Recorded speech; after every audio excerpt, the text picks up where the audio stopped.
கட்சி ஏன் பழனிசாமிகிட்ட வந்துச்சுன்னா ஒரு ஒன்றும் சூப்பர் ஹீரோன்றதுக்காகலாம் வரல. அதிமுக தொண்டன் கண்ணு கட்டிய தூரம் வரை எதிரிகளே இல்லை என்று சொன்ன ஒரு தலைவரின் கீழ் இருந்த தொண்டர்கள்.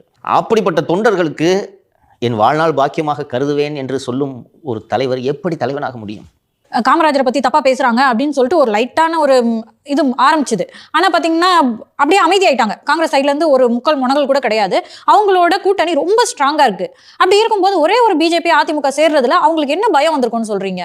ரெண்டுமே ஒரு ஏற்கனவே டெஸ்டட் கூட்டணி, இயல்பான கூட்டணி. அந்த கூட்டணி சேர்ந்ததாலேயே திமுகவில் இருக்கக்கூடிய கூட்டணி கட்சிகள் தங்கள் பேரத்தை அதிகப்படுத்துவதற்கான சாத்தியம் இருக்கிறது. இன்னொன்று, ஏன் அது ஒரு டெஸ்டட் கூட்டணி, வலுவான கூட்டணின்னு நான் சொல்கிறேன்னா, நீங்கள் பிஜேபியோடு கூட்டணி வைப்பதனால் வெறும் பிஜேபி என்ற கட்சியோடு கூட்டணி வைக்கவில்லை.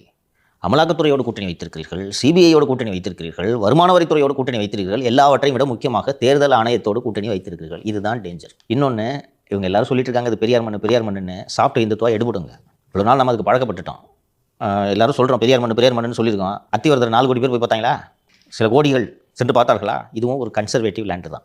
ஸோ பிஜேபி இதை புரிஞ்சுக்கிட்டு தான் இவ்வளோ நாள் மாற்று மதத்தினரை விமர்சிக்கும் வேலையை செய்து கொண்டிருந்த பிஜேபி இன்னைக்கு சாப்பிட்டு இந்துத்துவா, முருகனை போற்றி என்று அதோடு நிறுத்திக் கொள்கிறார்கள். அந்த மாநாட்டில் நான் ஏதாவது பஞ்சாயத்து இழுப்பாங்கன்னு நான் நினச்சிக்கிட்டு இருந்தேன். ஆனால் எந்த இடத்திலும் மாற்று மதத்தினரை தொடக்கூட இல்லை.